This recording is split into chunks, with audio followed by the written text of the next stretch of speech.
से उसी दिन रात को हमारे जो एमएलए हैं श्री कुमार अयलानी जी उन्होंने भी एक प्रेस कॉन्फ्रेंस ली। उन्होंने कहा बस एक दो दिन में उसकी जीआर आ जाएगी, क्योंकि जब तक जीआर गवर्नमेंट रेजोल्यूशन नहीं आता है तब तक केवल ये भाषण ही कहलाएगा, या ये कहिए कि खाली उन्होंने अनाउंसमेंट कर दी है।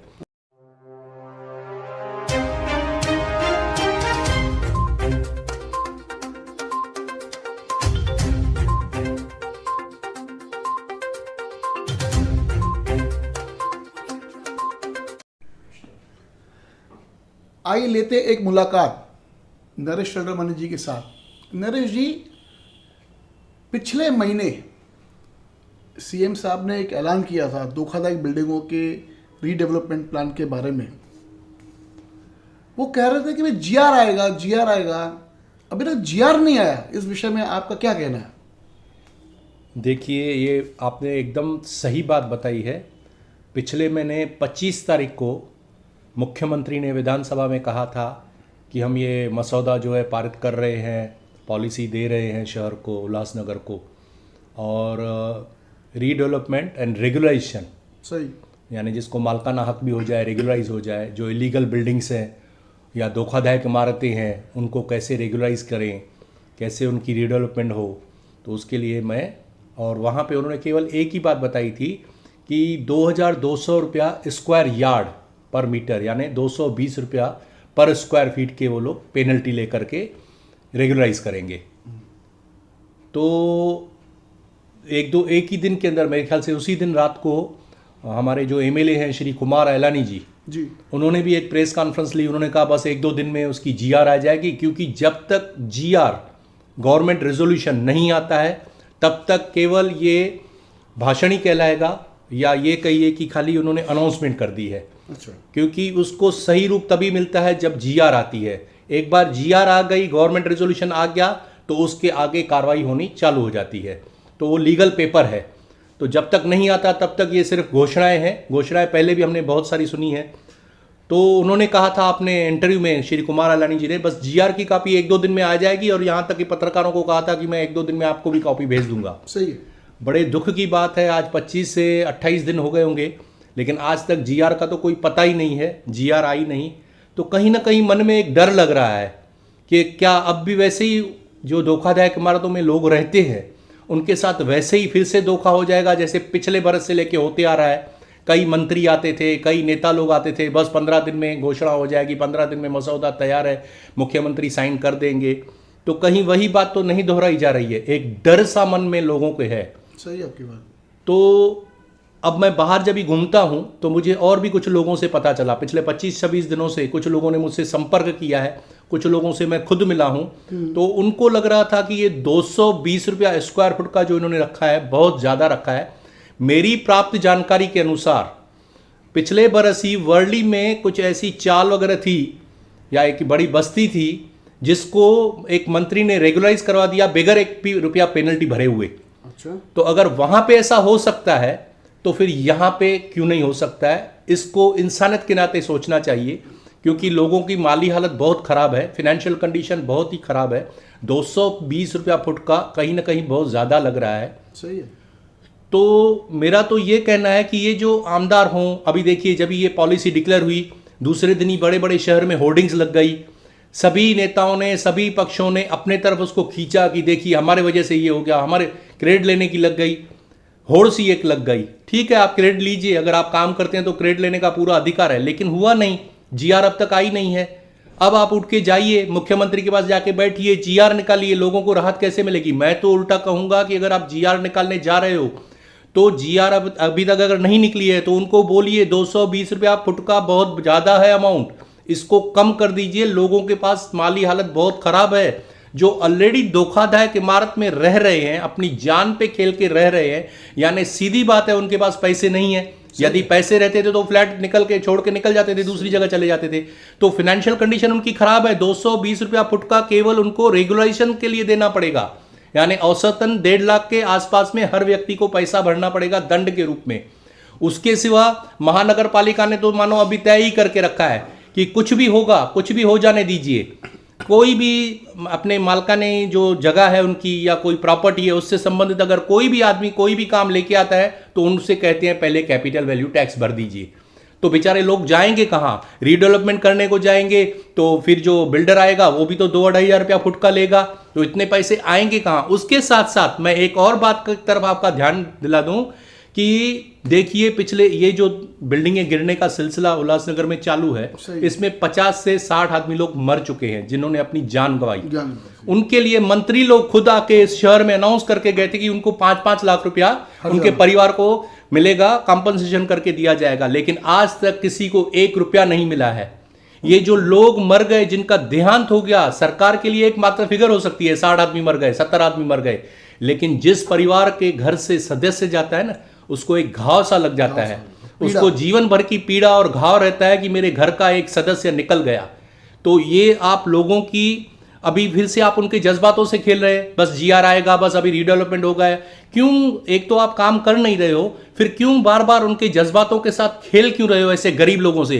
क्योंकि कहा जाता है कि बद्दुआ किसी की भी नहीं लेनी चाहिए। ऐसे लोगों की बद्दुआ उसकी दरबार में अगर पहुंच गई और वहां से फैसला अगर आना चालू हो गया तो याद रखिएगा जमीन के किसी भी व्यक्ति की दलील वहां पे नहीं चलती है। सही बात आपकी नरेश जी, कैपिटल वैल्यू टैक्स जो आपने बोला, देखिए कैपिटल वैल्यू टैक्स ये जो 2016 से जो हमारे उल्लासनगर पे लादा गया, ठीक है, लगने के बाद में इन लोगों ने जो 6 साल का पीरियड लिया बड़ा, आज उन लोगों ने करोड़ों रुपया एरियस निकाल के पूरे शहरवासी में रख दिया है।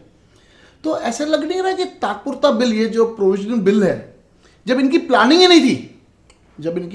नहीं थी कि लगाने की, उसको इंप्लीमेंट करने की, तो 6 साल का जो ये जो एरियस बिल जो लेके आए, ये कहीं ना कहीं धोखा नहीं शहरवासियों के साथ में। और क्यों नहीं वो अधिकारी जब 2016 से लेकर 2022 तक जो भी इस बीच के अधिकारी आए होंगे उन पे इंक्वायरी बैठनी चाहिए। आपकी क्या राय है इस बारे में? बिल्कुल आपने सही बात कही। मैं इस मुद्दे को और अच्छी तरह से खुले रूप से लोगों को समझाना चाहूं कि 2016 से लेके जो इन्होंने प्रोविजनल बिल करके निकाला, तो उस दिन में एंटर हो गई है।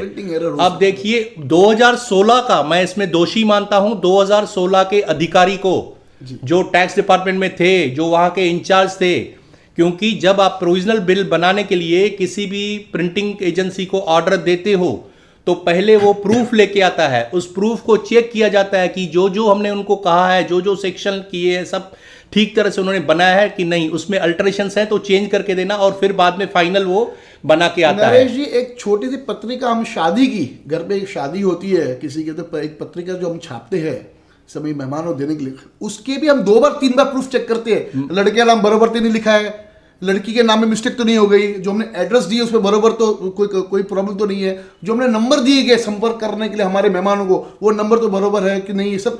जब वो एक छोटी पत्रिका जो 500-600 लोगों के बीच में जो बढ़ती है, उन पे इतना ध्यान दिया जाता है, 203 बार प्रूफ चेक किया जाता है, तो इतना बड़ा ये जो प्रिंटिंग मिस्टेक है, ये छोटे छोटे अक्षरों में ये प्रिंटिंग मिस्टेक, ये कलम जो लगा है ये प्रिंटिंग मिस्टेक है, क्या ये दलील है? क्या मानने वाले को शोभा देती है? बिल्कुल नहीं। मैं बता रहा हूं, पहले सबसे पहले उस अधिकारी को दंडित करना चाहिए, उसके ऊपर कार्रवाई होनी चाहिए जिसने यह प्रूफ ठीक तरह से नहीं देखा, जिसने 2016 में आदेश देने के बाद जब बिल प्रिंट होने गए थे, पहली कॉपी प्रूफ की प्रॉपरली ठीक से चेक नहीं की। अब होगा क्या ये भी मैं आपको बता रहा हूं, क्योंकि वहां पे उन्होंने सेक्शन गलत दिया है। भले वो मुंह से बोल दे नहीं, सेक्शन अगर गलत भी लिख दिया, इसका मतलब ऐसा नहीं कि प्रोविजन बिल इनवैलिड है। इनवैलिड है, ये अभी कानून के तकाजे पे जब चेक किया जाएगा तो ये इनवैलिड है। उसके साथ साथ जैसे आपने कहा, उसके बाद इतने अधिकारी आते गए, हर टाइम प्रोविजनल बिल, तो ये क्यों होते गया? इतना लंबा खींचा क्यों? मतलब क्या? तो वो जो अधिकारी वहां पे बैठे हुए थे, उन्होंने अपना काम ठीक तरह से किया कि नहीं किया?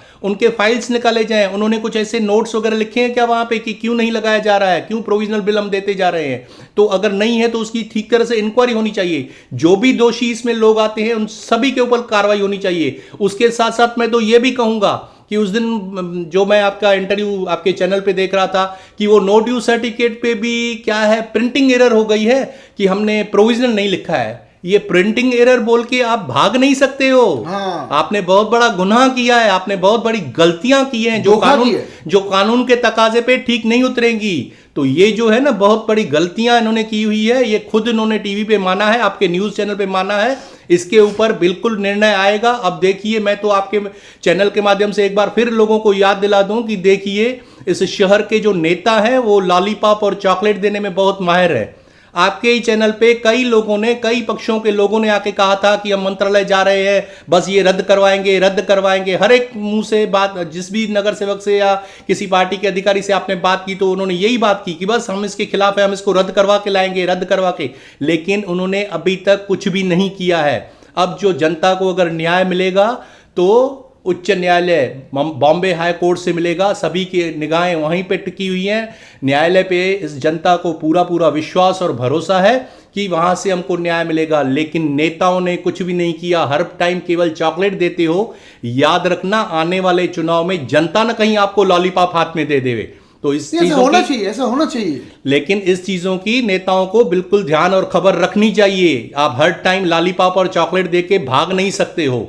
तो ये जो हो रहा है ना, बिल्कुल गलत हो रहा है। अब न्यायपालिका में गया हुआ है, मेरी जानकारी के अनुसार, जो मुझे जानकारी मिली है, बाकी तो जो इन्होंने पीएल डाली है उनको पता होगा, 29 सितंबर को इसकी तारीख रखी गई है कोर्ट में, और फिर पता चलेगा कि आगे क्या होता है। लेकिन महानगर पालिका अभी बिल्स ही दे रही है, वो तो अपना कर्तव्य कर रहे हैं, अपना बिल्स लोगों को बांटते जा रहे हैं। जिन जिनों को ये पेशगी हो गई उनको बिल देना चालू किया है। लेकिन सबसे बड़ी बात यह है कि शहरवासी बिल्कुल सतर्क हैं। महात्मा गांधी वाला अहिंसा पूर्वक आंदोलन, घर में बैठकर टैक्स नहीं भरना है, नॉन कोऑपरेशन विद द महानगर पालिका है, वो कर रहे हैं। आज भी कर रहे हैं, अब भी कर रहे हैं, आगे भी करेंगे, क्योंकि वो वेट कर रहे हैं कि देखें हमें जो बॉम्बे हाई कोर्ट है वहां से न्याय मिलता है। अगर न्याय मिलता है तो उसके बाद जो निर्णय होगा वो सभी के ऊपर बाइंडिंग होगा, सभी के ऊपर मान्यता है, सबको तो ये मैं आपसे कहना चाहता था। फिर भी साथियों, एक और सवाल पूछना चाहूंगा नरेश जी, माफी क्योंकि आपको बीच में रोक रहा हूँ। देखिए, मैं शहर भर में घूम रहा हूँ, मैंने काफ़ी नगर सेवकों से मैंने इंटरव्यू लिया, कुछ अधिकारियों से भी इंटरव्यू लिया। सब लोगों को, पूरे शहर में शहरवासी दुखी है इस कैपिटल टैक्स को लेके, क्योंकि सभी के ऊपर आर्थिक बोझ पड़ने वाला है। लेकिन किसी भी ना नेता, ना कोई अधिकारी के बोलते ना, एक जू भी नहीं रेंगती इन लोगों के दिल में। क्या चल क्या रखा है आदमी, एक टैक्स पेयर जनता, वो किस पे आसरा रखे, अधिकारी या नगर सेवक? पब्लिक का पूरा मनोबल टूट चुका है। इस विषय में आप क्या कहेंगे? देखिए, इसमें कोई दो राय नहीं कि लोगों को बहुत बड़ा झटका, अब की बार काफी झटका बैठा है। पहले वाले चुनाव में और अब जो चुनाव हो गए, बहुत बड़ा फर्क पड़ने वाला है इसी झटके के वजह से। अब लोगों की आंखें खुल चुकी हैं, वो देख रहे हैं कि कैसे करोड़ों रुपए जो रोड के खड्डे के ठेके रहते हैं उसमें वो लोग खा जाते हैं बीच में, कैसे हमारे शहर की हालत हो गई है। इस प्रकार से कैपिटल वैल्यू टैक्स खुद नगर सेवक लेके आते हैं, फिर खुद बोलते हैं कि नहीं हमको मालूम ही नहीं था, बचने के लिए फिर बोलते हैं हमको मालूम ही नहीं था। अधिकारी गलतियां करते हैं, फिर कहते हैं ये गलती तो चलती है, ये थोड़ी बहुत गलती हो गई, ये चलेगा, प्रिंटिंग एरर है, ये है, वो है। तो ये जनता जो है ना बहुत होशियार है, ये पब्लिक है, ये सब जानती है, अंदर क्या है बाहर क्या है ये सब जानती है। ये समय केवल जो है ना उसका बराबर सही जवाब देगा। इसलिए मैं हर समय जनता से आखिर में ही मेरा यही निवेदन रहता है, मैं हाथ जोड़ के आपसे विनती करता हूं, ये जो शहर के ऊपर तकलीफें आई है, ये जो आपदाएं आई हैं, जो बार बार मैं आप लोगों को बता रहा हूं कि किस प्रकार से अभी तक जीआर नहीं निकला है, किस प्रकार से कैपिटल वैल्यू टैक्स का झंझट ऊपर से सर के ऊपर लटक रहा है, तो ये जो सारी तकलीफें आई हुई हैं किसके वजह से आई हुई हैं आप अच्छी तरह से जानते हैं। तो अगर आपको इस शहर में कुछ चेंज लानी है, कुछ बदलाव लाना है, तो आने वाले चुनाव में केवल नए चेहरे, न पुराने चेहरे, न उनके रिश्तेदार। सही है आपकी बात, सही है नरेश जी आपकी बात। मैंने काफ़ी लोगों से इंटरव्यू भी लिया है। लोगों को चेंज चाहिए, जैसे बोलते ना कि भाई हर एक मतलब कुछ समय के बाद में एक न्यू टेक्नोलॉजी आती है, तो ऐसे ही मैंने भी आज करीबन 1-2 दिन से मैंने भी नए तरुण जो नए उत्साही युवक लोग हैं उनकी मैंने भावना जानने की कोशिश की, तो उनमें काफ़ी उत्साह भरा हुआ है लोगों में, और वो आना चाहते हैं राजनीति के अंदर और उस शहर को कुछ अच्छा देना चाहते हैं। तो ऐसा एक आपके माध्यम से मैं भी एक शहरवासी को निवेदन करूंगा कि ये इस बार आपका भविष्य आपके हाथ में है, तो वोट देने से पहले एक वो न्यू टेक्नोलॉजी, जैसे हम बोलते हैं कि हम न्यू टेक्नोलॉजी तरफ हम बढ़े, हमारा देश बढ़े, तो ऐसे ही हमारा शहर में एक न्यू टेक्नोलॉजी बोलते हैं नगर सेवक, एक न्यू नगर सेवक न्यू टेक्नोलॉजी के आधार पे एक बार आप एक नए लोगों को मौका देके देखिए, मुझे लग रहा है शहर में बदलाव जरूर होगा। जैकी जी, धन्यवाद। एक बात मैं कहना चाहूंगा, ये जो आप न्यू टेक्नोलॉजी की बात कर रहे हो ना, हाँ। या नए चेहरे, नई चेहरे, नई पीढ़ी आएगी, न्यू टेक्नोलॉजी शब्द के ऊपर जा रहा हूँ, हाँ। ये तो आज के युग की बात है, न्यू टेक्नोलॉजी। हाँ। हमारे गीता में श्री कृष्ण ने खुद कहा है, बदलाव ही संसार का नियम है। तो बदलाव तो आना ही है, कोई कुछ भी करे, बदलाव को रोक नहीं पाएंगे। तो सभी साथियों से विदा लेता हूं। जय हिंद दोस्तों। इस बार नए चेहरे। धन्यवाद।